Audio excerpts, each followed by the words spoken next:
Indian English is not the only English that exists out there. Even though India is not a country where we have English as our native tongue, but there are so many people who speak the language or are learning the language that I'm gonna recognize Indian English as a separate category, just like the American English or the British English. Now, what I'm trying to tell you here is that it's also important that you learn some things outside of your Indian English and enlarge your vocabulary in whatever way possible. Whenever somebody comes up to you and thanks you for a service that you delivered and says, "Oh my God, thank you for doing that," how do you respond? The first reply that comes to mind is, "Oh, you're welcome." Isn't it? And as non-native speakers, it's actually very easy to just stick to one response to so many things like thank you, welcome, how are you, I'm fine. Now, what I mean to say here is that these are perfectly standard responses, and I'd say that these are great and these can cover almost every situation. But then imagine being in a situation where your boss is thanking you and appreciating you pretty enthusiastically. Would you want to say welcome there? No. You'd want to say something that is more suitable for that situation. Or let's say you're talking to a friend and it's a pretty informal chat. Would you still want to say welcome? No, again. You'd like to say something that fits the context or the tone of the conversation better. And that is why I'm filming this video today, where I'll teach you a lot of ways, at least 10 ways you can respond to thank you.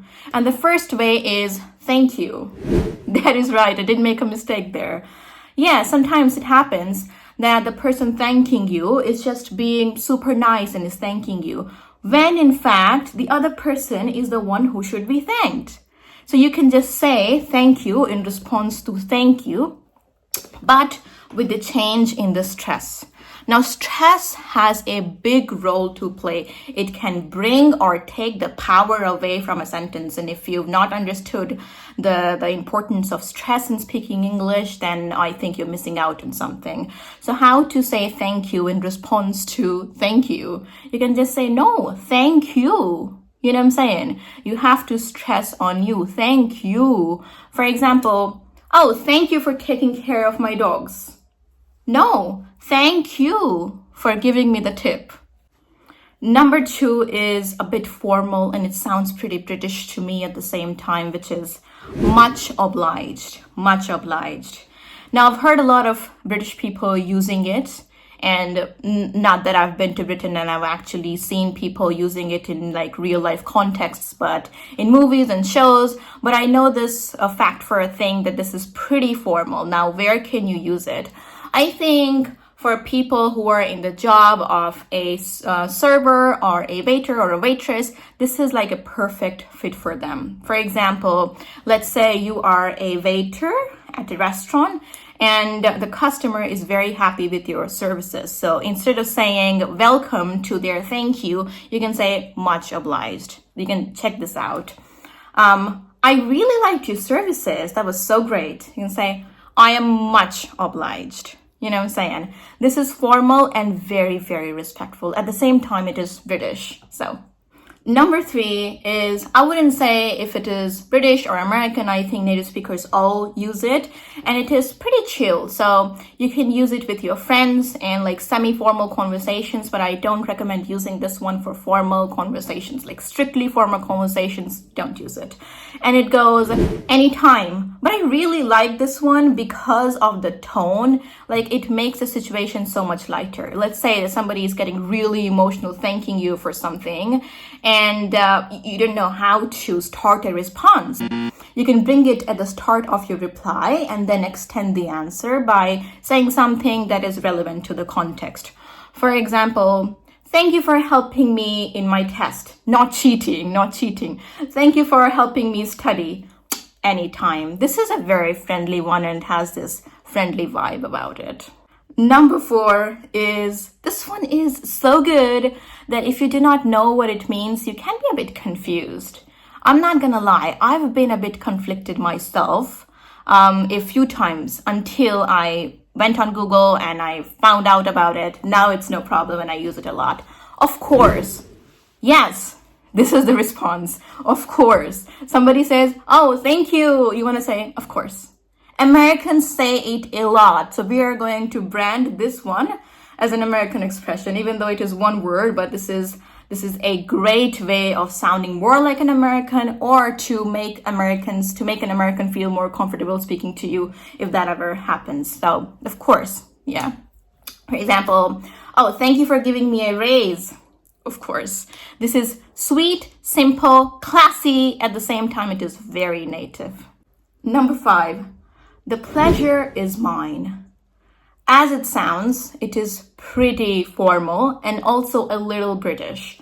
I am leaning more British because I don't hear Americans using it a lot, even though I can think of some examples. So you can use it in several business contexts, including the presentation or office meetings. For example, your boss is praising you for giving an excellent presentation, to which you can say, the pleasure is mine, or the pleasure is all mine. 2 more things to learn about this expression is that you don't always have to go full in and say the pleasure is all mine. You can just say my pleasure. I've also heard people saying the word pleasure to mean the pleasure is mine. So you can just say pleasure. For example, the presentation was great. The client is so impressed. Thank you for that. Pleasure. Even though I don't recommend just saying pleasure to your boss, but then if you share a very friendly vibe with your boss, then who am I to stop you? Number 6, don't mention it. Slightly British. It is to say that you don't have to thank me so much. I don't think I've done something so big, or, of course I would have done this for you. You are my best friend, or why do you have to thank me for doing something that is like part of my duty? This is the sense that it conveys. So if somebody says, you've been such a good friend to me, you've always stood by my side, and you've been so loyal to this company at the same time. I just appreciate you for everything that you've done for me and this company all your life. You're such a great person. You can just say, don't mention it. Don't mention it. It's like, I did whatever I had to do. You know what I'm saying? Even though you want the other person to go on with the appreciation, but you can come across as a pretty generous person and ask them to stop, which is to say, don't mention it. Number 7 is, I know you would do the same for me, or I know you would have done the same for me, which is pretty obvious that you're a friend of mine. I did something for you, but I did not do you a good turn. A good turn is a favor. Don't see it as a favor. I was just being friendly, and we're friends, and friends don't say thank you to each other, do they? So if your friend is ever thanking you, you could say, oh no, I know you do the same for me. For example, thank you for helping my mom. You can say, I know you do the same for me. Number 8. No worries. This is slightly American and a little bit informal, so you want to pick your situations when you're trying to say no worries. This is a very casual, cool response. I see people using it on text a lot, and I bet you heard this one as well. So let's check it out in context, yeah? Oh, I lost my pencil. Did you bring it up? Yes, I did. Thank you. No worries. Number 9. It's no big deal, or it's not a biggie. This is also very casual, friendly, slightly more American, but you can use it with anybody, but you want to make sure that you know them well. So this carries a very fun vibe with it. So you can just say, it's no big deal. When somebody says, thank you for helping me with the project, or thank you for helping me complete the assignment on time. No big deal, or no biggie. Number 10, I knew you were thinking, why is this one not coming up on the list? I saved the best one for last. I'm not gonna say that this is the one that I like to use a lot, but I really think this is a very appreciative way of responding to thank you, which is happy to help. Happy to help. This is simple, casual, but I can say that you can use it in formal situations as well, but you want to make sure that it is not strictly office. So just make sure you do that.